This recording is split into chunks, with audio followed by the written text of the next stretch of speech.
လူတွေမှာ stress လို့ခေါ်တဲ့စိတ်ဖိစီးမှုတွေအမှန်တမ်းများဒီကနေ့ခေတ်ဆိုပိုများတာပေါ့ဘာဖြစ်လို့လဲဆိုရင်လူချင်းစရာတွေကအလွန်များလာရုပ်ပစ္စည်းဝတ္ထုတွေကအလွန်များတော့လူချင်းမှုဆိုတာလည်းအတော်မတတ်နိုင်အောင်ဖြစ်လူချင်းစရာတွေကမဆုံးနိုင်အောင်ဖြစ်သည့်အတွက်ကြောင့်လူချင်းမှုဆိုတာလည်းဆုံးနိုင်မှာမဟုတ်ဘူးဒီကနေ့ခေတ်မှာပိုးပြီးတော့ရုပ်ဝတ္ထုပစ္စည်းဆိုင်ရာတွေကလူချင်းစရာတွေကတစ်မျိုးပြီးတစ်မျိုးတစ်မျိုးပြီးတစ်မျိုးအသစ်အဆန်းတွေပေါ်တယ်လူတွေရဲ့စိတ်ကလည်းပဲအမြဲတမ်းအဟောင်းနဲ့အသစ်ဆိုရင်အသစ်ကိုပဲမမောကြဘူးဒါမို့လူတွေရဲ့တဘာဝဟာအသစ်ကိုသာလဲတန်ဖိုးထားပြီးတော့အသစ်ကိုသာလိုချင်နေကြတာအဲ့တော့လူတွေရဲ့လောဘဆိုတာယတ္တမုစ္စာမတန်ခဲလောဘရှိနေပြီဆိုလို့ရှိရင်နောက်ကလိုက်လာတာအဲ့တော့ဒေါသဘာဖြစ်လို့လဲဆိုလို့ရှိရင်လိုချင်တာရရင်တော့ကျင့်တတ်နေတာပေါ့မရရင်ဒေါသဖြစ်တာပေါ့အဲ့တော့လောဘဖြစ်နေလို့ဒေါသကလည်းနောက်ကပါနေတာဒါထင်ရှားတာနှစ်ခုပဲပြောကျန်တာတွေကလည်းရှင်ကြိုင်မှုကိုအကြောင်းပြုပြီးတော့မာနတွေတက်ကြတယ်အဲ့တော့စိတ်ကိုပူလောင်စေတတ်တဲ့ကိလေသာတွေကစိတ်အစဉ်ကိုလွှမ်းမိုးထားတာဖြစ်သောကြောင့်လောကလူတွေကစိတ်ချမ်းသာလိုက်တာလို့ပြောပေမဲ့လို့တကယ်ပြည့်ပြည့်ဝဝစိတ်ချမ်းသာမှုမျိုးမဟုတ်ဘူးဆိုတာနားလည်ကြရမှာပေါ့မြတ်စွာဘုရားတရားတော်အရဆိုရင်တကယ်ကျမ်းမာဖို့ဆိုတော့စိတ်ချမ်းသာမှကျမ်းမာနိုင်တယ်ဒါမို့စိတ်ချမ်းသာမှကိုကျမ်းမာအဲ့တော့စိတ်ချမ်းသာအောင်စိတ်ကိုပြုပြင်ပေးခြင်းဖြင့်ကိုယ်ကာယကျမ်းမာမှုကိုရရှိနိုင်တယ်အဲ့လိုကျမ်းမာမှုရသွားတဲ့ပုဂ္ဂိုလ်တွေဟာမြတ်စွာဘုရားလက်ထက်ကလည်းရှိတာပဲပေါ့သို့တော့ခန္ဓာကိုယ်ကြီးရဲ့သဘာဝကတော့ကျမ်းမာတယ်ဆိုတာလည်းပဲတခဏပဲဖြစ်မှာပဲဘာဖြစ်လို့လဲဆိုတော့ဘဝဆိုတာကတခဏပဲရှိတာထာဝရမြဲတဲ့အရာမဟုတ်တဲ့အတွက်ကြောင့်မမြဲတာကိုမြဲအောင်လုပ်လို့လည်းမရဘူးဆင်းရဲတတ်တဲ့သဘာဝကိုလည်းပဲချမ်းသာအောင်လုပ်လို့မရဘူးကိုမပိုင်တဲ့သဘာဝကိုပိုင်အောင်လုပ်လို့လည်းမရဘူးပေါ့သို့တော်လည်းမိမိစိတ်ကလေးကိုချမ်းသာအောင်ထားနိုင်တဲ့နည်းစနစ်တွေကတော့မြတ်စွာဘုရားရှင်ကိုရမြတ်ဟောထားလို့အလုံးသိရှိနေကြထိုနည်းတန်จิตကြုတ်ကိုအထောက်လို့ရှိရင်ယုတ်ခန္ဓာကိုယ်ကြီးဘယ်လိုပဲဖြစ်ဖြစ်စိတ်ချမ်းသာမှုကိုရရှိနိုင်တယ်လို့ယဟန္တာပုဂ္ဂိုလ်တွေကြတော့မြည်သည့်အခြေအနေမျိုးနဲ့ပဲဆုံတွေ့ရယုတ်ခန္ဓာကိုယ်ကြီးမြည်သည့်အခြေအနေမျိုးပဲရောက်စိတ်ဟာဖောက်ပြန်ခြင်းမရှိတော့ကိလေသာဆိုတဲ့ပူလောင်မှုတွေကင်းသည့်အတွက်ကြောင့်စိတ်အိမ်ငြိမ်းချမ်းမှုတော့အမြဲတမ်းရှိအတော်အသင့်စိတ်ချမ်းသာအောင်ကြိုးစားနိုင်လို့ရှိရင်လူကျမ်းမာကိုရသောဖြင့်လောကလူတွေဟာကျမ်းမာရေးချို့တက်လာပြီဆိုလို့ရှိရင်စိတ်ဓာတ်တွေကပါပူကျဆင်းလာတတ်တယ်ပေါ့အဲ့ဒါလို့စိတ်ဓာတ်တွေကျဆင်းလာလို့ရှိရင်ယောဂါကလည်းပို့ပြီးတော့လွှမ်းမိုးလာတတ်တယ်သို့တော့စိတ်ကိုဘယ်လောက်ချမ်းသာအောင်ထားကာယကျမ်းမာမှုဆိုတာတော့ထာဝရမရနိုင်ဘူးပေါ့မမြဲတဲ့တဘာဝထာဝရမရနိုင်ဘုန်းကြီးတို့တွေစဉ်းစားရမှာခန္ဓာကိုယ်ကြီးရထားလို့ကံကြောင့်မကျမ်းမာဘူးဆိုရင်ကံပြင်ပေးရုံမှတပါးတခြားမရှိဘူးဥရုကြောင့်မကျမ်းမာဘူးဆိုရင်ဥရုကိုပြင်ပေးရမယ်အာဟာရကြောင့်မကျမ်းမာဘူးဆိုရင်အာဟာရပြင်ပေးရအရေးကြီးဆုံးပြင်ဆင်ပေးရမှာကတော့စိတ်ပဲလေကိုယ်စိတ်ကိုပြင်နိုင်ပြီဆိုလို့ရှိရင်စိတ်ကျမ်းမာမှုရသွားတဲ့ပုဂ္ဂိုလ်ဟာခန္ဓာကိုယ်ကြီးဘယ်လိုပဲမကျမ်းမာလိဖြစ်စေစိတ်ကျမ်းမာမှုရသွားလို့ရှိရင်တော့အဲ့ဒါမှကောင်းမြတ်တဲ့အကျိုးတစ်ခုကိုရရှိတာပဲလို့ယောဂဝေဒနာဖြစ်လာလို့စိတ်တော့ကရောက်လာပြီဆိုလို့ရှိရင်စိတ်ဆင်းရဲမှုကိုအကြောင်းပြုပြီးတော့ပို့ပြီးတော့ကိုယ်ဆင်းရဲမှုကထပ်ပိုးပြီးတော့ခံစားကြတယ်ဘုရားယဟန္တာတွေကြတော့ကာယကဒုက္ခလို့ခေါ်တဲ့ခန္ဓာကိုယ်မှာဖြစ်ပေါ်လာတဲ့ဆင်းရဲဒုက္ခတွေဘယ်လိုပဲကြုံစေတသိက်ကဒုက္ခလို့ဆိုတဲ့စိတ်ဆင်းရဲမှုကမလာဘူးပုရုဇဉ်တ attva တွေကြတော့ကာယကဒုက္ခဖြစ်လိုက်တာနဲ့စေတသိက်ကဒုက္ခကထပ်ပိုးပြီးတော့လာစိတ်ဆင်းရဲမှုကဆက်နွယ်လာ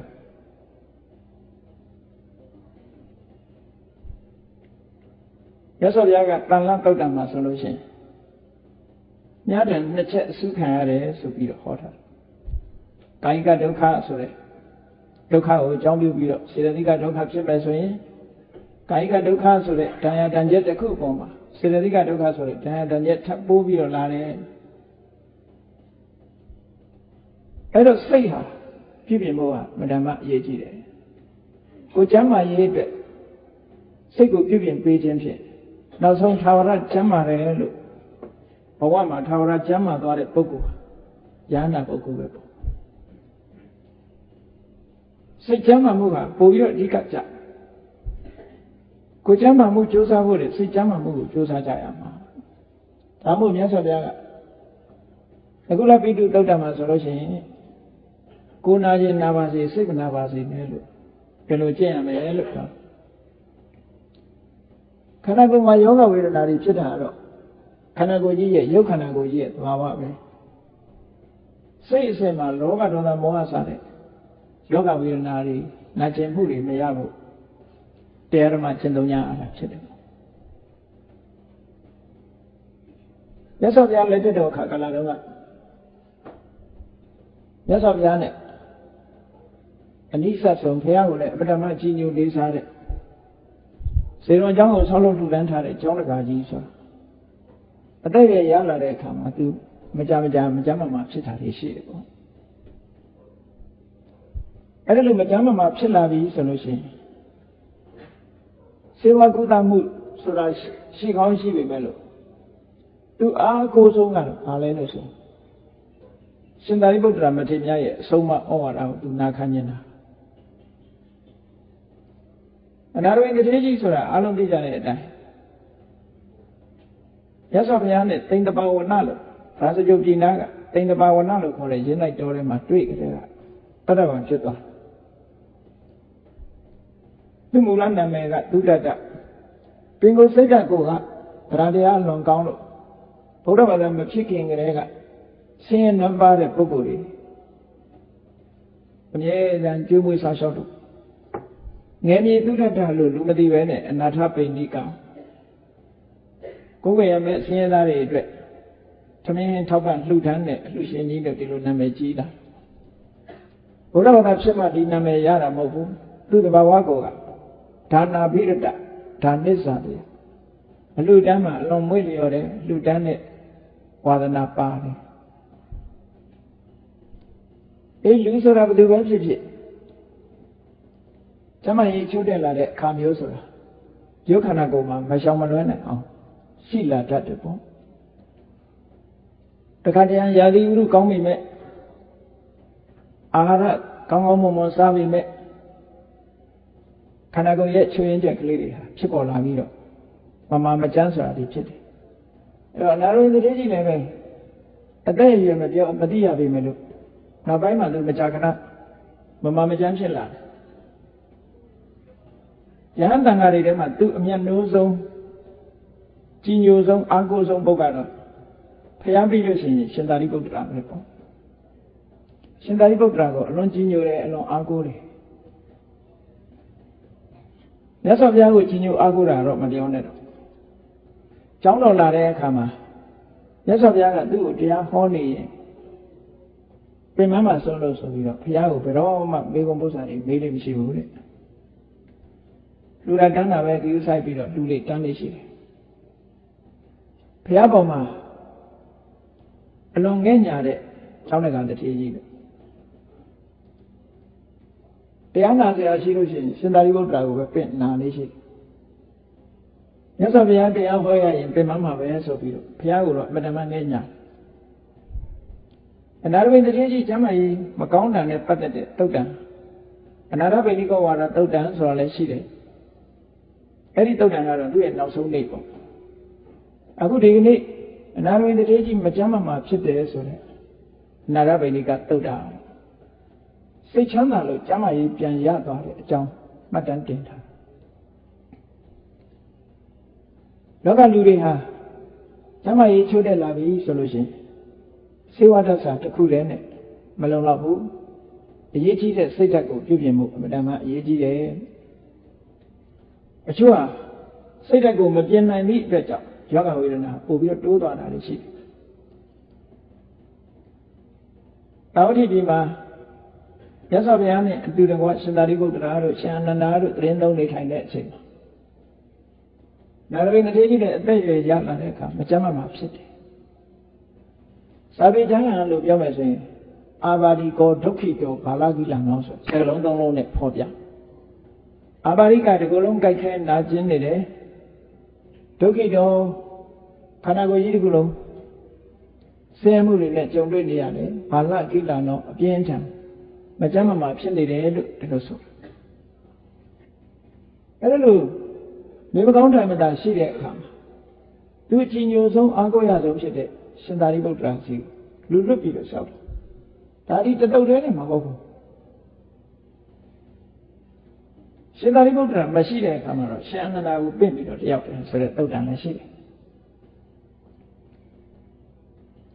အဲ့တော့ရှင်သာရိပုတ္တရာစီလူလွတ်တယ်နာရဝိတထေကြီးကအရှင်ဘုရားရဲ့ခြေတော်ဆုံးကိုရှိခိုးလိုက်ပါတယ်။သူကနေမကောင်းတိုင်းမသာဖြစ်နေလို့တဏှာငယ်ညာပြီးတော့နာရဝိတထေကြီးအိမ်ကိုကြွရောက်ချင်းမြင်ပေးဖို့နေမကောင်းလို့ပြင့်တယ်ဆိုတာထိုခေတ်ထိုခါကာလမှာနေမကောင်းတိုင်းမသာရှိရင်အရေးကြီးဆုံးကစိတ်ချမ်းသာအောင်လုပ်ပေးဖို့ကအရေးကြီးဆုံးလို့ဒီလိုကောက်ချက်ချတယ်။ဒါကြောင့်မို့လို့နေမကောင်းမှုဆိုလို့ရှိရင်တော့တရားကိုပဲအကူရလိမ့်ရှိတယ်။နာရဝိတထေကြီးကအဲ့လိုရှင်သာရိပုတ္တရာကိုနေမကောင်းလို့ကြွရောက်ချင်းမြောက်ပေးပါ။ဘာဖြစ်လို့ရှင်သာရိပုတ္တရာကိုဖူးလိုက်ရရင်သူ့စိတ်ထဲမှာအားတက်။ရှင်သာရိပုတ္တရာမထေရများဟောပြောပြသမဲ့တရားဓမ္မတွေနားလဲရလို့ရှိရင်စိတ်အားတွေရ။ဒါကြောင့်မို့နေမကောင်းထိုင်နေတာရှိတယ်။ဒီလိုလုပ်လို့ရှိကြ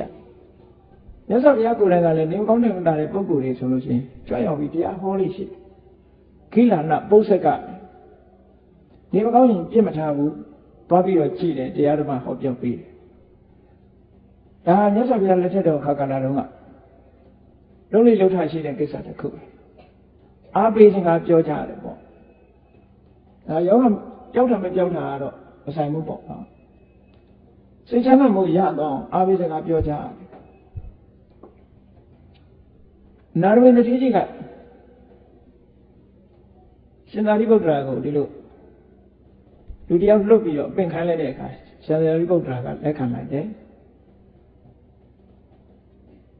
ဒါနဲ့ပဲအချိန်ကာလမှာသဘေသင်္ကန်းကိုပြင်ဆင်လို့သင်္ကန်းယုံလို့ရှင်အနန္ဒာကိုနောက်ပံအဖြစ်အဖော်ခေါ်ပြီးတော့နာရဝိတထေကြီးကိုအိမ်ကိုကြွတယ်။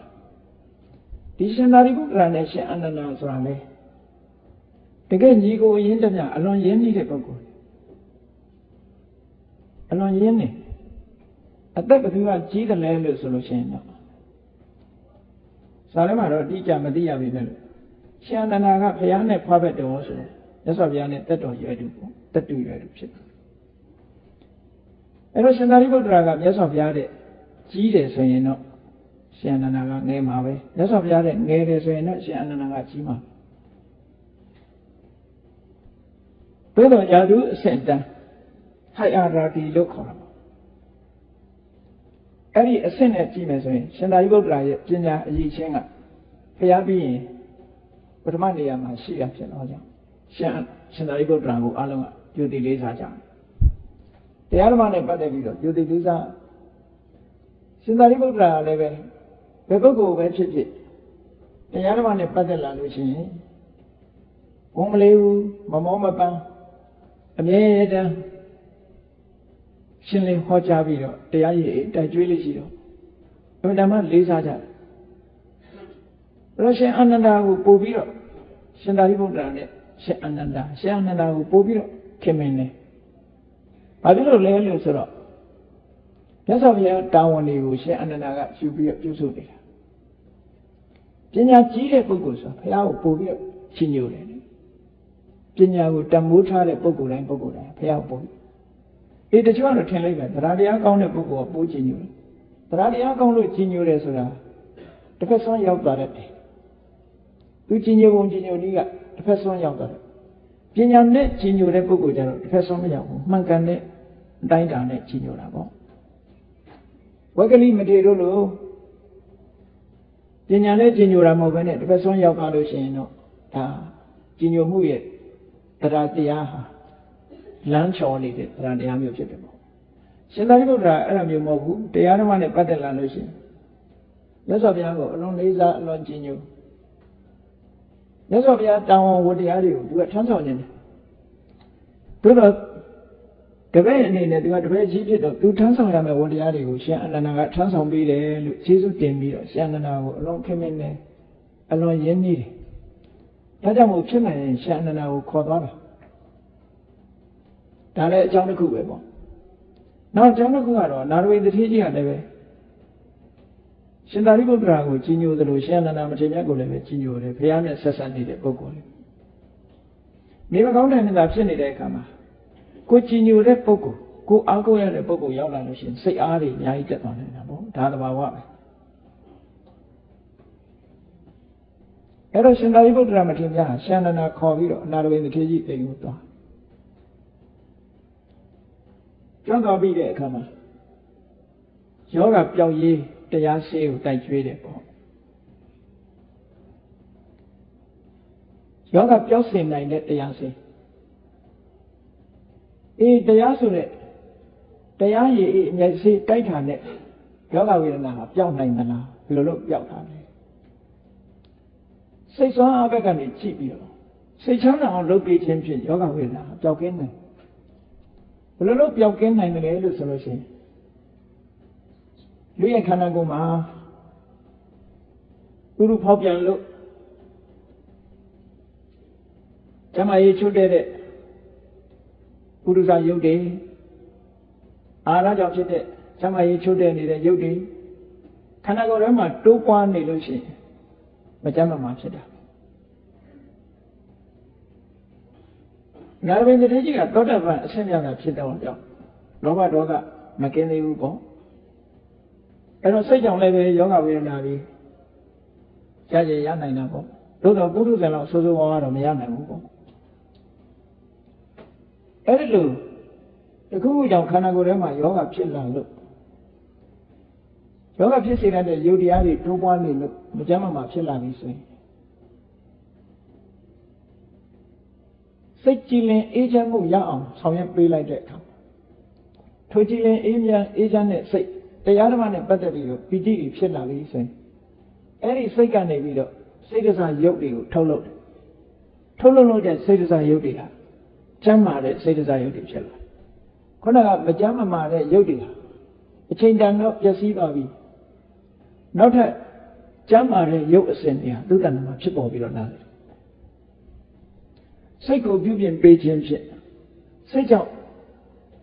ဖြစ်ပေါ်လာတဲ့ကျမ်းမာတဲ့ယုတ်တွေဟာခန္ဓာကိုယ်ထဲမှာတိုးပွားလာအဲ့ဒီတိုးပွားလာတာကိုအကြောင်းပြုပြီးတော့စိတ်ချမ်းသာလို့ရှိရင်ကိုယ်ကျမ်းမာမှုကဖြစ်ပေါ်လာနိုင်တယ်ပေါ့ဒီလိုဆက်ဆက်ပြီးတော့လားဘုရားဗလာတွေဘုဇင်သုံးနာလည်းရလို့ရှိရင်ကျမ်းမာတယ်လို့ဆိုတာနေမကောင်းရင်ဘုဇင်သုံးနာကြတယ်ပေါ့ဘာဖြစ်လို့ဆိုတော့ရှင်မဂ္ဂဗကြီးနေမကောင်းခင်ကနေမကောင်းစဉ်မြတ်စွာဘုရားဘုဇင်သုံးကိုဟောတယ်ရှင်မောကလန်နေမကောင်းတော့ကလည်းမြတ်စွာဘုရားဘုဇင်သုံးဟောတယ်ကိုရောမြတ်နေမကောင်းတဲ့အခါလဲစုံနာမထေကိုဘုဇင်သုံးရုပ်ခိုင်းလို့ကျမ်းမာသွားတယ်တမန်အားဖြင့်ကြည့်မယ်ဆိုလို့ရှိရင်တော့ဘုဇင်သုံးနာယုံလေးနဲ့ကျမ်းမာသွားတယ်ဆိုတာအဲ့ဒီပုဂ္ဂိုလ်ကြီးအရှင်မြတ်ကြီးရဲ့စိတ်နှလုံးသားထဲကပီတိမျိုးကိုမိမိတို့တဏ္ဍာမှာဖြစ်အောင်လုပ်နိုင်မှသာဘုဇင်သုံးနိုင်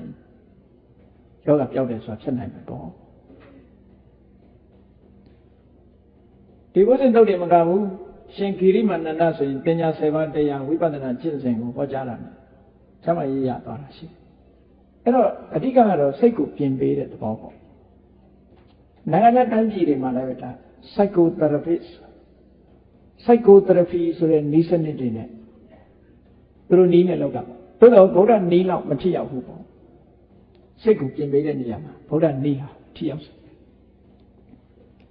အဲ့တော့ရှင်သာရိပုတ္တရာမထေရမြတ်ရှင်အနန္ဒာနဲ့နာမည်တတိမကြမ်းမှဖြစ်နေတာသွားမေးတယ်ယောဂဝေဒနာဘယ်နဲ့နေလဲလို့ဆိုတော့မေးမြန်းတော့ယောဂဝေဒနာအခြေအနေဆိုးတဲ့အကြောင်းရှင်းလင်းပြောကြတဲ့အခါတရားဟောပေးတယ်အဲ့တော့ဘုဇင်သုံးနာမကျမ်းမာတာမဟုတ်ဘူးခုရှင်သာရိပုတ္တရာမထေရမြတ်က နာရဝိတထေကြီးကိုသောတပတိရင်ကားလို့ခေါ်တဲ့သောတပန်ပုဂ္ဂိုလ်တွေမှာရှိတဲ့အရည်ချင်း၄ရပ်ကိုမဂ္ဂင်7ပါးနဲ့10ပါးမှနောက်ထပ်တိုးထားပြီးမဂ္ဂင်7ပါးနဲ့ဆက်ဆက်ပြီးတော့ဟောကြားထားလိုက်တဲ့ဟောကြားပြီးတော့ရှင်းပြလောကလူတွေဟာကိုယ်မှရှိတဲ့အရည်ချင်းကိုယ်မှရှိတဲ့ကိုရတဲ့တရားမှကိုယ်ကိုယ်တိုင်ကခံစားသိရှိနိုင်တာကိုမရတာလာပြောရင်နာကြီးရုံမရှိမှာပဲအဲ့တော့အနာရဝိတထေကြီးကသောတပန်ဖြစ်တော့သောတပန်ရဲ့အရည်ချင်းတွေသူ့မှာရှိတယ်အဲ့သောတပန်အရည်ချင်းတွေကိုဟောပြောပေးတာပဲဟောပြောပေးခြင်းဖြင့်နာရဝိတထေကြီးကကျမ်းမာသွားပြီပေါ့ကျမ်းမာသွားတော့မှချက်ချင်းနေကောင်းသွားတယ်လို့ဒီလိုဆိုတာအဲ့တော့ရှင်သာရိပုတ္တရာဟောပုံလေးလူတိုင်းလေကိုယ့်ကိုအာဘိစကားပြောလို့ရတာပဲကိုယ့်ကိုနှလုံးသွင်းလို့လည်းရတာပဲကိုယ်နဲ့ပတ်ဝန်းကျင်မှာလည်းပဲအခုလိုစိတ်ချမ်းသာအောင်ပြောပေးနိုင်တဲ့အရာတွေရှိတယ်ကိုယ့်ဘက်ကိုလည်းပဲတွေးတောပြီးတော့စိတ်ချမ်းသာမှုကိုရယူလို့ရတယ်ယောဂဝေဒနာပျောက်စေတတ်တဲ့အကြောင်းတစ်ခုအကြောင်းအဖြစ်ဖြင့်ရှင်သာရိပုတ္တရာကနာရဝိတထေကြီးကိုရှင်းလင်းဟောကြားတာတထေကြီးကိုနားဆိုင်နေတဲ့အချိန်လေးမှာသူပြောတာမြတ်စွာဘုရားအပေါ်မှာယုံကြည်မှုတရားတရားကင်းမဲ့နေတဲ့ပုဂ္ဂိုလ်တရားယုံကြည်မှုတရားတရားကင်းမဲ့နေတဲ့တရားဓမ္မမနာဘူးတည်းတဲ့ပုထုဇဉ်ပုဂ္ဂိုလ်တရားအတုတ္တဝါပုထုဇဉ်အတုတ္တဝါပုထုဇနာဆိုတာတရားဓမ္မနဲ့ဝေးနေတဲ့ပုထုဇဉ်ဘုရားဟောတဲ့တရားကိုလုံးဝမကြားဘူးမကြားဘူးယုံနေမကဘူးထိုတရားတိုင်ကြည်ကြကြုတ်ကိုအထောက်မှုမရှိတဲ့ဖြင့်လက်တွေ့သိရှိရရှိထားတဲ့တရားလည်းမရှိဘူးအဲ့ဒါလို့ဘုရားတရားနဲ့ဝေးနေတဲ့ပုထုဇဉ်ပုဂ္ဂိုလ်တွေမှာဘုရားပေါ်မှာမကြည်ညိုခြင်းအကြည်ညိုမဲ့ခြင်းဆိုတဲ့အကုသိုလ်စိတ်တွေဖြစ်ပေါ်လာတတ်တယ်။ဘုရားလက်ထက်မှာလည်းဒီလိုဟာတွေကအများကြီးရှိတာ။ဘုရားပေါ်မှာကြည်ညိုမှုကင်းခြင်းဆိုတဲ့အကုသိုလ်စိတ်တွေဖြစ်လာတဲ့ပုဂ္ဂိုလ်တရားဟာအဲ့ဒီကြည်ညိုမဲ့တဲ့စိတ်အကုသိုလ်စိတ်ကြောင့်တည်တဲ့အခါမှာအပယ်လေးပုံကိုရောက်သွားနိုင်တယ်ပေါ့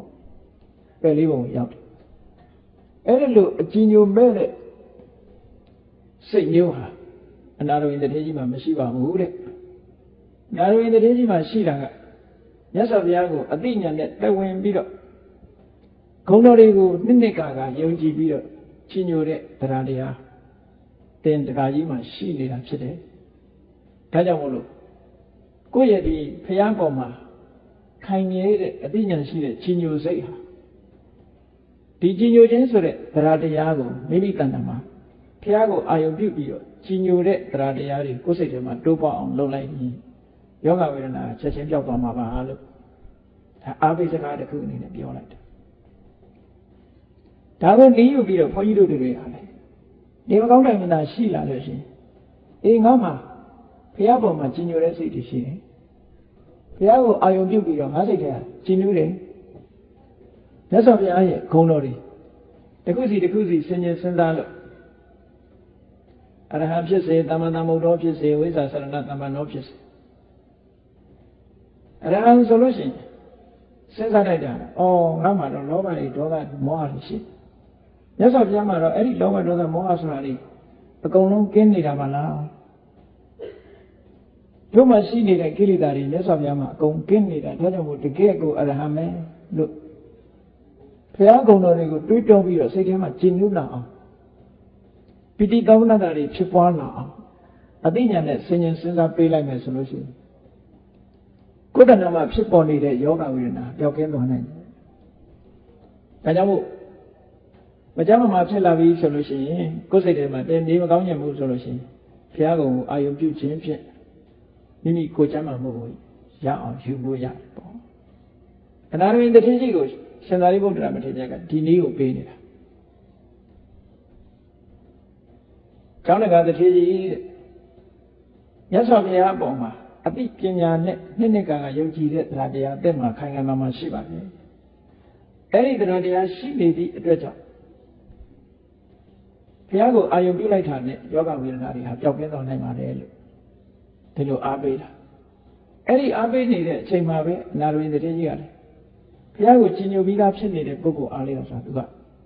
ဘုရားခုံတွေကိုအာယုပြုပြီးစိတ်ထဲမှာကြည်နူးမှုတွေရလာအဲ့လိုကြည်နူးလိုက်တဲ့အချိန်မှာပဲခန္ဓာကိုယ်ထဲမှာနာကျင်ကြိုက်ခဲနေတဲ့ယောဂဝေဒနာတွေဟာမေ့ပြောက်ပြီးတော့သွားရှင်သာရိပုတ္တရာကဆက်ပြီးတော့ဟောတယ်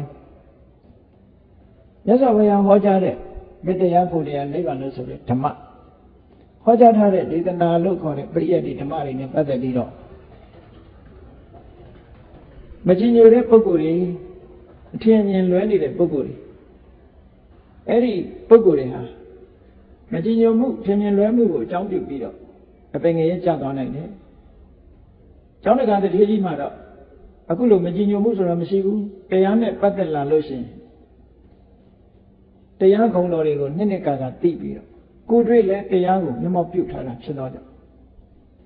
ကိုယ်တိုင်သိရှိထားတဲ့တရားဓမ္မတွေကိုအာရုံပြုလိုက်မယ်ဆိုလို့ရှိရင်ယောဂဝေဒနာတွေကချက်ချင်းပျောက်ကင်းသွားနိုင်ပါတယ်လို့။အဲ့လိုအကြံပြုတရားဟောကြားတဲ့အခါမှာတရားရဲ့ခုံတွေကိုအာရုံပြုတာယောဂတွေတက်တာသွားတယ်။ဟုတ်တယ်ပဲလောကမှာတကယ်အရိယသံဃာတွေပေါ်မှာအကြီးညိုမဲ့ခြင်းလို့ဆိုတဲ့အကုသိုလ်စိတ်တွေနဲ့တည်သွားမယ်ဆိုလို့ရှိရင်အပင်ငရဲရောက်နိုင်တယ်။တင်တထေးကြီးမှာတော့အရိယသံဃာတွေပေါ်မှာနှစ်ခါယုံကြည်တယ်အသိဉာဏ်တက်ဝင်ပြီးတော့ယုံကြည်တယ်ဆိုတဲ့တရားစွမ်းအားဉာဏ်စွမ်းအားတွေရှိနေတယ်။အဲ့ဒီတရားစွမ်းအားဉာဏ်စွမ်းအားတွေကိုအာယုပြုခြင်းဖြင့်ယောဂဝေဒနာပျောက်ကင်းလာနိုင်တယ်လို့ဒီလိုပြောတော့တန်ခါကုံကိုအာယုပြုတယ်။ဘာဖြစ်လို့လဲဆိုတော့သောတာပန်ပုဂ္ဂိုလ်ဟာဘုရားတရားတန်ခါကိုကြီးညိုတာသူများနဲ့မတူဘူး။ပုရုဇဉ်တွေကြီးညိုမှုလည်းမတူဘူး။မပြောင်းလဲတဲ့အသိဉာဏ်တက်ဝင်တဲ့ကြီးညိုမှုမျိုးဒါကိုအဝိစ္စပတ္တာထလို့ခေါ်တယ်။လှုပ်ရှားရင်းရင်မရှိဘူးကြံ့ခိုင်တဲ့ကြီးညိုမှုထက်ခိုင်တဲ့ကြီးညိုမှုဆိုတာအသိဉာဏ်နဲ့ဆုံးဖြတ်ပြီးတော့ကြီးညိုတဲ့ကြီးညိုမှုပုရုဇဉ်တွေရဲ့တရားဆိုတာအသိဉာဏ်နဲ့ထိမထားသည့်အတွက်ကြောင့်ရိမ့်ရိုင်သွားသေးတယ်။သောတာပန်ပုဂ္ဂိုလ်ဖြစ်သွားလို့ရှိရင်ဘုရားတရားတန်ခါနဲ့ပတ်သက်တဲ့သူတို့ရဲ့တရားဟာရိမ့်ရိုင်လှုပ်ရှားခြင်းမရှိဘူးကြံ့ခိုင်သွားတဲ့အနေအထားမှာရှိတယ်။ဆိုတော့အဲ့ဒီစွမ်းအားတွေစိတ်ထဲမှာနှလုံးသွင်းလိုက်တာနဲ့တပြိုင်နက်သူကိုယ်တိုင်ဉာဏ်မောက်ပြုထားတဲ့သူတဏ္ဍာမှာရှိတဲ့တရားတွေကိုအာရုံပြုရင်ယောဂဝေဒနာသက်သာနောက်တစ်ခုကိုချင်းသီလနဲ့ပတ်သက်လာအရိယကန္တအရိယာတွေကမျက်မျက်နှုံနှုံဆောက်ရှောက်တယ်ဆိုတဲ့သီလကိုချင်းတရားပါလဲဆိုရင်၅ပါးသီလမျက်နှိုးတယ်ဆိုတာဘယ်လောက်ထိမျက်နှိုးတာတော့လို့မေးလို့ရှိရင်ဘုန်းကြီးတို့ပုရုဇဉ်တွေကိုယ့်ဘက်ကိုကြည့်ပါပုရုဇဉ်ပုဂ္ဂိုလ်တွေကလွယ်လွယ်နဲ့၅ပါးသီလကိုချိုးဖောက်နိုင်ကြတယ်လွယ်လွယ်နဲ့ချိုးဖောက်နိုင်တယ်ဆိုတာဘာမှတန်ဖိုးမရှိတဲ့ကိစ္စလေးနဲ့လည်းပဲ၅ပါးသီလကိုချိုးဖောက်တယ်အဲ့တော့၅ပါးသီလဟာသူလိုချင်တဲ့တန်ဖိုးဝိကျေဌာနလောက်တော့တန်ဖိုးမထားဘူးဆိုတဲ့အဓိပ္ပာယ်မျိုးရှိတယ်။လွယ်လွယ်လေးနဲ့၅ပါးသီလနဲ့လဲပြစ်ကြတယ်ပေါ့။အရိယပုဂ္ဂိုလ်တွေကြတော့၅ပါးသီလကိုလွယ်လွယ်နဲ့လဲပြစ်တာမရှိဘူး။နောက်ဆုံးမှာအသက်နဲ့၅ပါးသီလအသက်အသေးခံမလား၅ပါးသီလကိုဖောက်ဖျက်မလားလို့ဆိုရင်အသက်ကိုအသေးခံမယ်၅ပါးသီလမဖောက်ဖျက်ဘူးဆိုအသက်ချက်ကိုတန်ဖိုးထားပြီးတော့ဆောင်းလျှောက်လို့ဒါမို့အရိယကန္တလို့ခေါ်တယ်။အရိယပုဂ္ဂိုလ်တွေကအလွန်မျက်မျက်နှုံနှုံထင်းထင်းဆောင်းလျှောက်။မျက်နှိုးတာဒီဘဝတည်းလားလို့ဆိုတော့မဟုတ်ဘူး။ဘဝကုသိုလ်လို့နောက်ဘဝရောက်ရင်လည်းပဲဒီကိုချင်းတရားနဲ့ပတ်သက်ပြီးတော့သူတို့မှခိုင်မြဲသွားတယ်။ကြိုးချင်းပေါက်ချင်းပျောက်ချင်းကြားချင်းဆိုတာမရှိဘူး။တမာရီကိုဖော်ဆောင်နိုင်လောက်သူတို့သီလခိုင်မြဲတယ်။တမာတိတံဝတ္တနိကံတမာတိကိုဖြစ်စေတယ်ကိုချင်းသီလကတမာတိကိုဘယ်လိုဖြစ်စေတာတော့လို့ဆိုလို့ရှိရင်ကိုချင်းသီလရဲ့စွမ်းဆောင်မှုကကြည့်ရသော်ဘုရားထိုးထိုးသုတ်တန်ဒီမှာဟောတာရှိတယ်ကိုချင်းသီလရှိတဲ့ပုဂ္ဂိုလ်ဟာကိုယ့်ရဲ့သီလကိုဆင်ញင်လိုက်တဲ့အခါဘယ်တော့မှဆိုစိတ်နှလုံးအေးချမ်းမှုကိုရရှိစိတ်နှလုံးမသားမရဆိုတာမဖြစ်ဘူးဒါကြောင့်မို့သီလံအဝိပတိတာလာရသီလဆိုတာစိတ်နှလုံးအေးချမ်းတယ်စိတ်နှလုံးထဲမှာကြည်လင်တယ်အဲ့ဒီစိတ်နှလုံးအေးချမ်းမှုကဘာကိုစွမ်းဆောင်ပေးလို့ဆိုတော့ဝမ်းမြောက်မှုကိုစွမ်းဆောင်ပေးပမောဇ္ဇဝမ်းမြောက်မှုကဘာလို့ဆိုရင်စိတ်ကိုနှစ်သက်ကျဉ်းတတ်မှုပီတိကိုဆောင်ခြင်းပေးအဲ့ဒီပီတိကဘာကိုဆောင်ခြင်းတယ်လဲဆိုရင်ပတ္တတိလို့ခေါ်တယ်ကိုယ်စိတ်ငြိမ်းချမ်းမှုကိုဆောင်ခြင်းပေးတခါကိုယ်စိတ်ငြိမ်းချမ်းမှုရှိလာတာလည်းတကယ်နဲ့ဒုက္ခလို့ဆိုလေကိုယ်ချမ်းသာမှုစိတ်ချမ်းသာမှုတွေရတယ်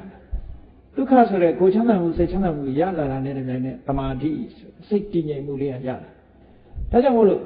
သီလကိုပြည့်ပြည့်ဝဝစင်ကြယ်တဲ့ပုဂ္ဂိုလ်တွေဟာသမာဓိကိုရဖို့ရအမှန်တမ်းလွယ်ကူတယ်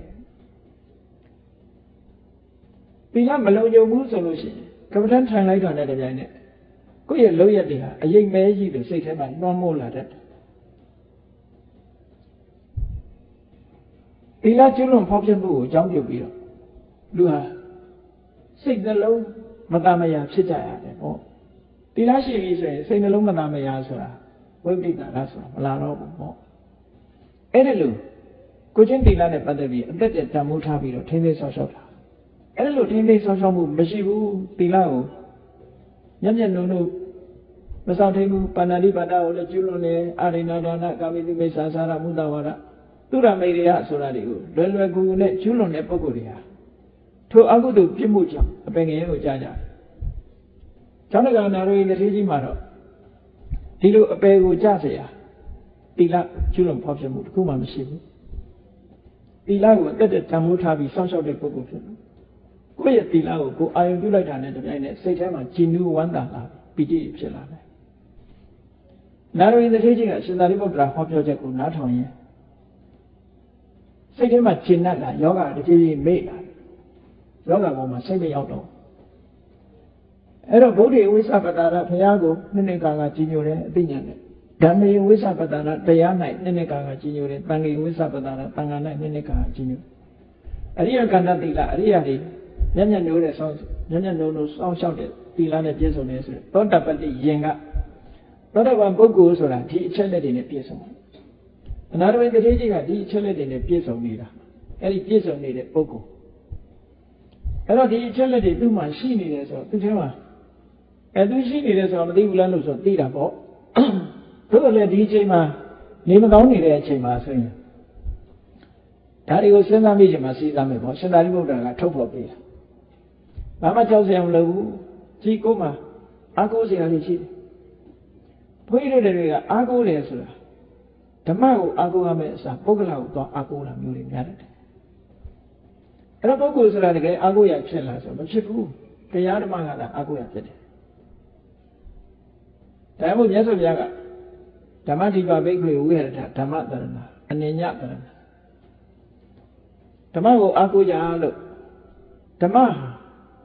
သာဝရအားကိုးလို့ရတဲ့အရာတစ်ခုဖြစ်တယ်ပုဂ္ဂိုလ်ဆိုတာသာဝရအားကိုးလို့မရဘူးပုဂ္ဂိုလ်ကမမြဲဘူးမမြဲတဲ့အတွက်ကြောင့်ထိုပုဂ္ဂိုလ်ကိုအားကိုးနေလို့မရဘူးသို့တော့လောကလူတွေကအားကိုးကြတာပုဂ္ဂိုလ်ကိုအားကိုးကိုကြီးကဓမ္မကိုအားကိုးတဲ့ပုဂ္ဂိုလ်အလွန်နည်းတယ်ပေါ့ဒါကြောင့်မလို့လေဒီအနာရဝိတ္တိကြီးမကျမ်းမှာဖြစ်နေတဲ့အခါမှာရှင်သာရိပုတ္တရာမထေရကဓမ္မကိုအားကိုးဖို့တရားအစင်းကိုတိုက်ကြွေးတယ်ဆိုတာဓမ္မကိုအားကိုးဖို့ဟောနေတာကိုယ်တဏ္ဍာမှာရှိတဲ့တရားတွေရှိနေတာပဲဘာဆိုရကြလို့လဲဘာမှဆိုရကြမလို့ဘူးဆိုတာဒါတွေကိုပြန်ပြီးနှလုံးသွင်းလိုက်တာနဲ့စိတ်တွေကကြည်လင်းလာပြီးစိတ်ချမ်းသာမှုတွေပိုရလာတဲ့အခါကိုယ်ကျမ်းမာမှုဖြစ်လာနိုင်တယ်ပေါ့နောက်ရှင်သာရိပုတ္တရာထပ်ပြီးတော့ရှင်းပြနာရဝိတ္တိကြီးမှာတဲ့ကျောင်းတကာကြီးမှာမိစ္ဆာသင်္ကပ္ပမိစ္ဆာဒိဋ္ဌိလို့ဆိုတဲ့မှားရတဲ့အမြင်တွေမရှိဘူးတဲ့သမာဓိဋ္ဌိလို့ခေါ်တဲ့မှန်ကန်တဲ့အမြင်တွေကိုလက်ခံကျင့်သုံးတဲ့ပုဂ္ဂိုလ်ရှိတယ်အဲ့တော့မှားတဲ့အမြင်ဆိုတာဘာတွေပြောတာလဲအခြေခံအပြင်ကံကံရဲ့အကျိုးကိုမယုံကြည်တာမှားတဲ့အမြင်တစ်ခုအခြေခံကြဆုံးဖြစ်တဲ့ဒုစရိုက်မနောဒုစရိုက်လို့ခေါ်တဲ့မိစ္ဆာဒိဋ္ဌိဟာနတ္ထိကဒိဋ္ဌိပဲဖြစ်နတ္ထိကဒိဋ္ဌိဆိုတာဘာလို့ကံတရားရဲ့အကျိုးကိုညှင်းပယ်ကံတရားရဲ့အကျိုးကိုညှင်းပယ်လိုက်ခြင်းအပြင်ကံတရားကိုလည်းညှင်းပယ်ရရောက်သွားတယ်အဲဒီမိစ္ဆာဒိဋ္ဌိမနောဒုစရိုက်ဆိုမိစ္ဆာဒိဋ္ဌိအဲဒီမိစ္ဆာဒိဋ္ဌိမျိုးနာရဝိတ္တိကြီးမှာမရှိဘူးဟောနောက်တစ်ခုကြည့်အောင်မလားယုတ်တရားနံတရားတွေပုံမှာသို့မဟုတ်ခန္ဓာ၅ပါးပုံမှာငါလို့ယူဆတာရဲ့ငါဟာလို့ယူဆတာအတ္တအတ္တနိယအတ္တနဲ့အတ္တရဲ့ပိုင်ဆိုင်မှုပစ္စည်းတစ်ခုအနေနဲ့ဒီလိုရှုမြင်တဲ့တက္ကဒိဋ္ဌိခန္ဓာ၅ပါးဆိုတာတကယ်ရှိတာပဲတကယ်ရှိတာဖြစ်သောကြောင့်ပကာယတကယ်ရှိတဲ့ခန္ဓာ၅ပါးကိုဒိဋ္ဌိမရှိတဲ့အတ္တအနေနဲ့ထင်မြင်ယူဆတာရှိတာကခန္ဓာ၅ပါးမရှိတာကသူထင်နေတဲ့အတ္တခန္ဓာ၅ပါးတစ်ခုကအ အတ္တဆိုတာငါသို့မဟုတ်အတ္တဆိုတဲ့ယူဆွဲမှုအတ္တနိယဆိုတာငါဟာငါလို့ထင်တယ်ငါဟာလို့ထင်တယ်ခန္ဓာ၅ပါးဆိုတာရှိတယ်သို့တော့ခန္ဓာ၅ပါးကိုငါလို့ထင်တယ်ဆိုတဲ့မှားယွင်းတဲ့မြင်ငါလို့ဆိုတဲ့သူ့ရဲ့ထင်မြင်ယူဆချက်ကတော့မရှိဘူးအမှန်မဟုတ်ဘူးလို့ပြောငါဟာလို့ထင်နေတာလည်းငါဟာမဟုတ်ဘူးအဲ့ဒါလို့သက္ကာယဒိဋ္ဌိဆိုတဲ့မှားယွင်းတဲ့အမြင်တွေအနာရဝိသတိကြီးမှမရှိဘူးမှန်ကန်တဲ့အမြင်ပဲရှိတယ်မှန်ကန်တဲ့အမြင်တွေဆိုတာဘာတွေလဲဆိုရင်ကာမတက္ကတာသမာဓိဋ္ဌိကံတာလင်ကိုယ်ပိုင်ဥစ္စာကံတာလင်ကိုယ်ပိုင်ဥစ္စာဆိုတာကိုလောက်တာကိုဆိုင်နေတယ်ဆိုရယ်ကံကိုအတိမတ်ပြုတာကံရဲ့အကျိုးတရားကိုအတိမတ်ပြုတဲ့သဘော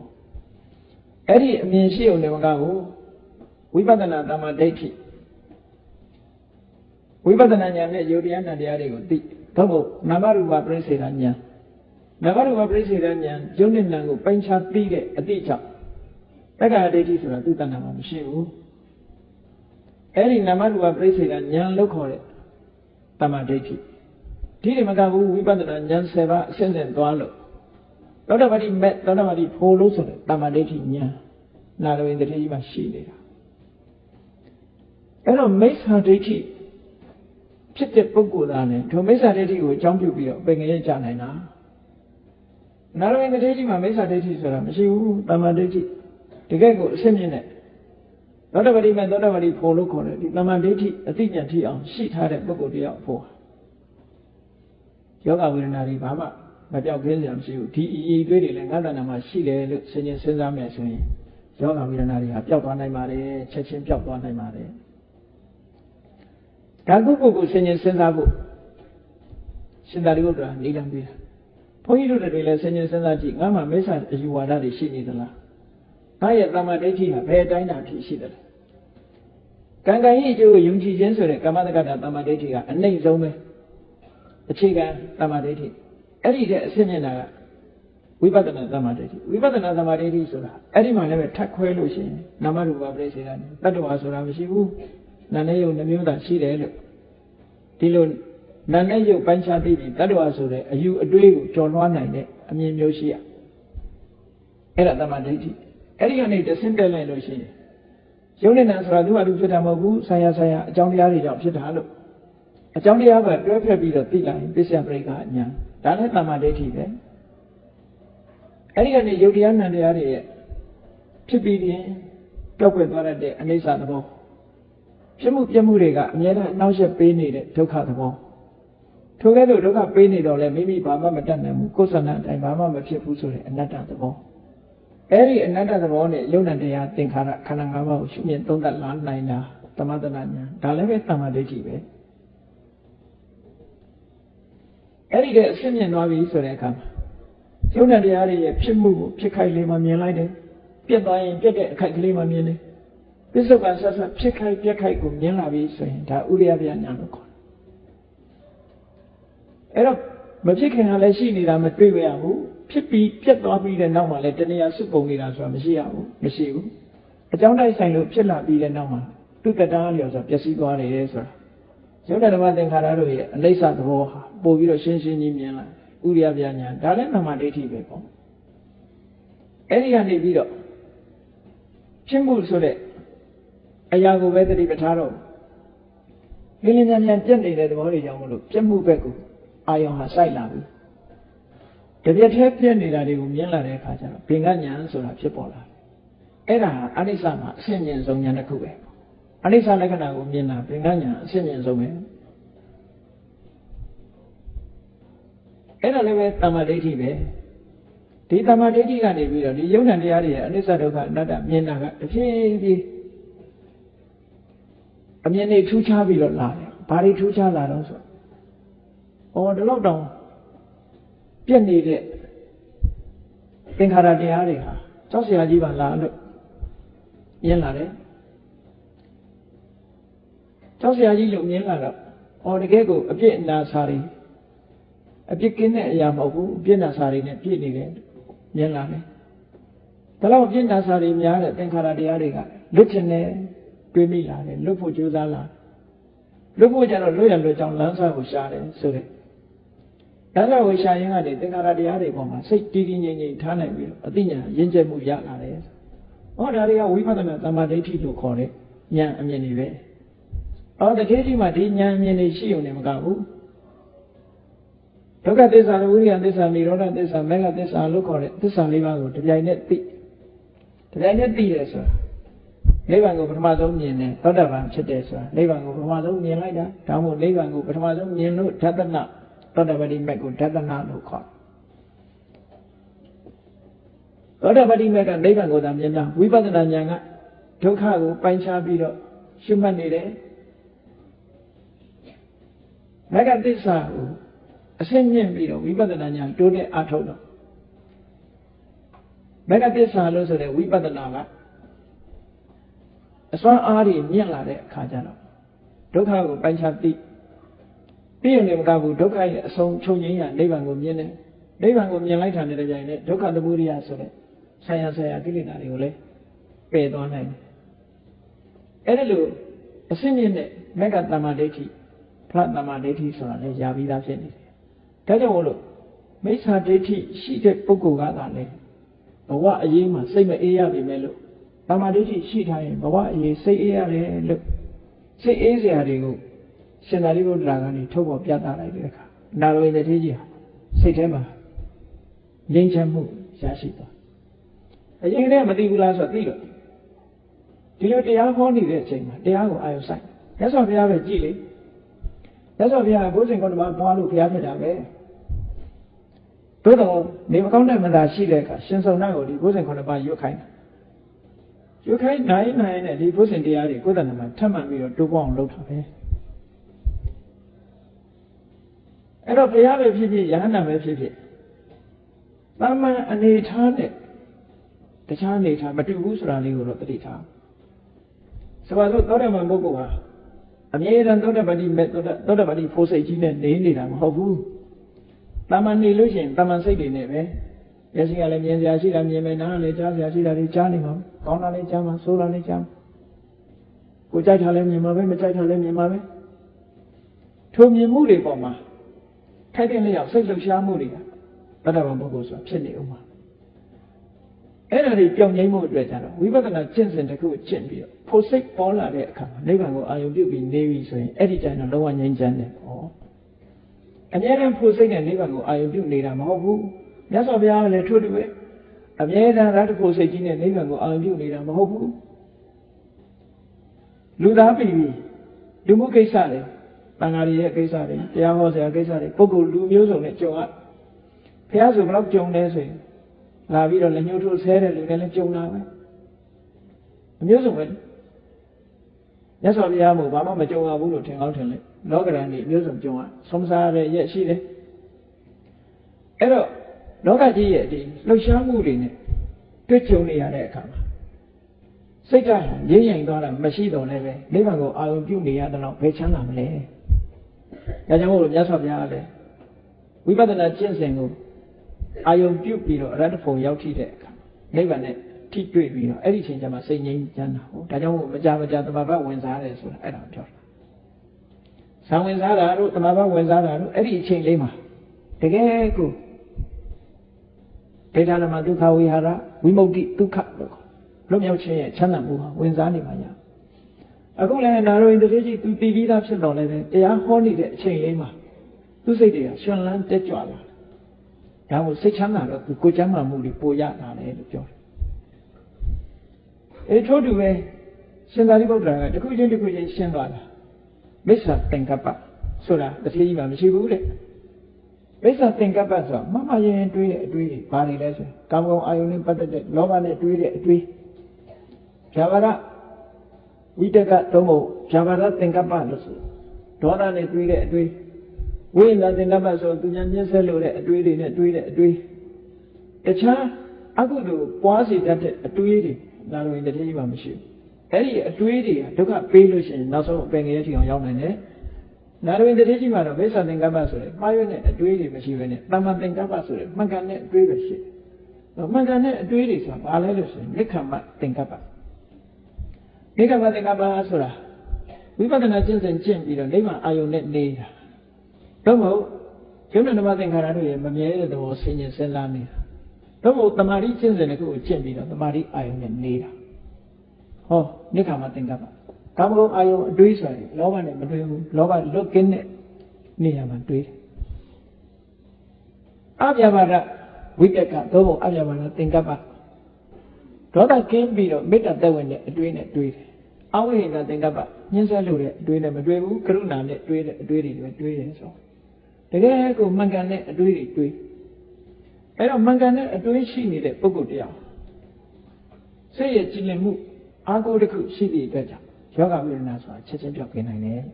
။သမသင်္ကပ္ပလို့ဆိုတဲ့ဒီမှန်ကန်တဲ့အတွေးတွေဟာလည်းနာရဝိတ္ထေကြီးမှာပြည့်ပြည့်စုံစုံရှိတယ်။ဟုတ်သားပဲငါမှမှန်ကန်တဲ့အတွေးတွေရှိနေတာပဲလို့စိတ်အားတွေတက်ကြွလာပြီးယောဂဝိရဏတတရာရသွားတယ်။အေထို့တူပဲမိစ္ဆာဝါစာမိစ္ဆာသင်္ကပ္ပမိစ္ဆာဝါစာမိစ္ဆာကမ္မန္တမိစ္ဆာအာဇီဝကိုချင်းသီလနဲ့ပတ်သက်ပြီးတော့မမယရင်နှုတ်ကိုစိတ်ကမဲ့တာမရှိဘူးယောဂလူတွေဟာ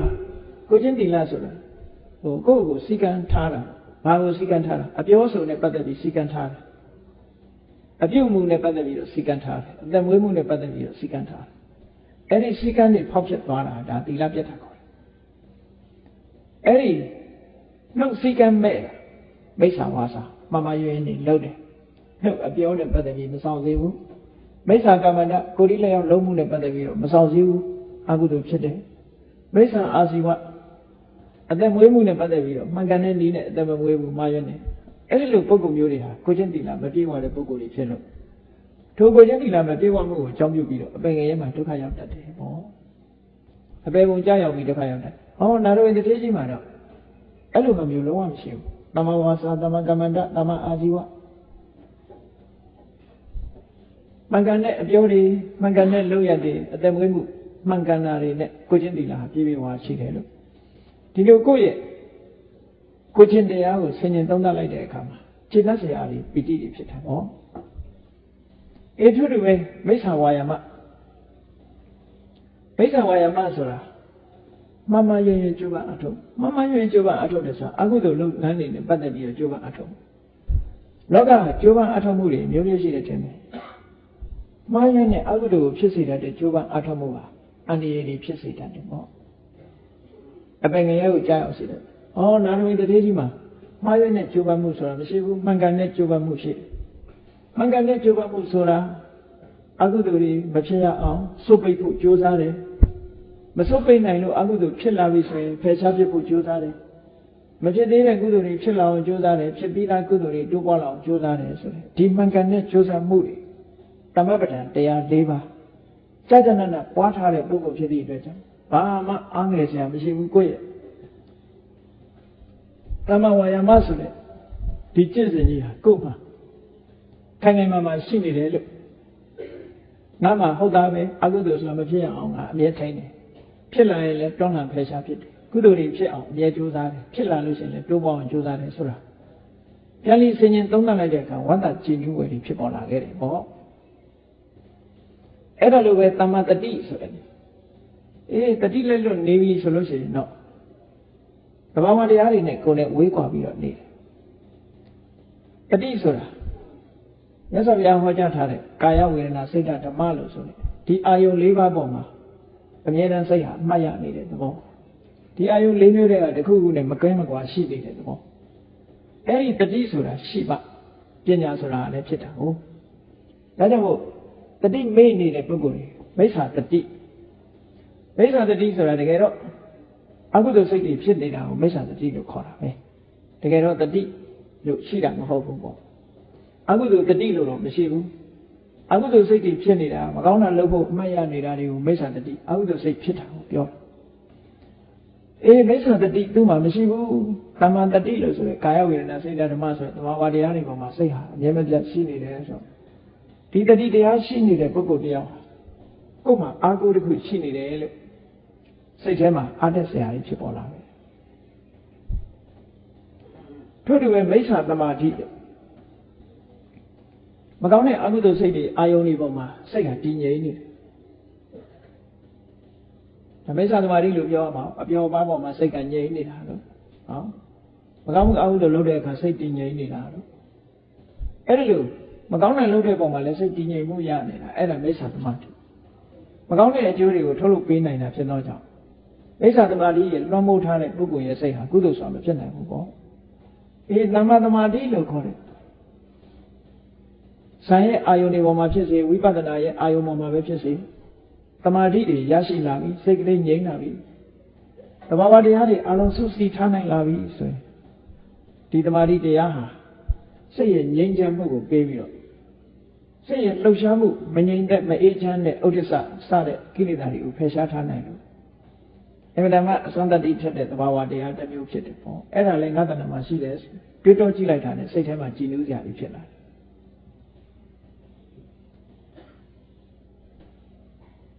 နောက်ဒါနဲ့လားလို့ဆိုနောက်တစ်ခုမဂ္ဂင်၈ပါးအပြင်မှာဖြည့်ဆက်ပြီးတော့ဟောတာပါလဲဆိုမိစ္ဆာညာဏနဲ့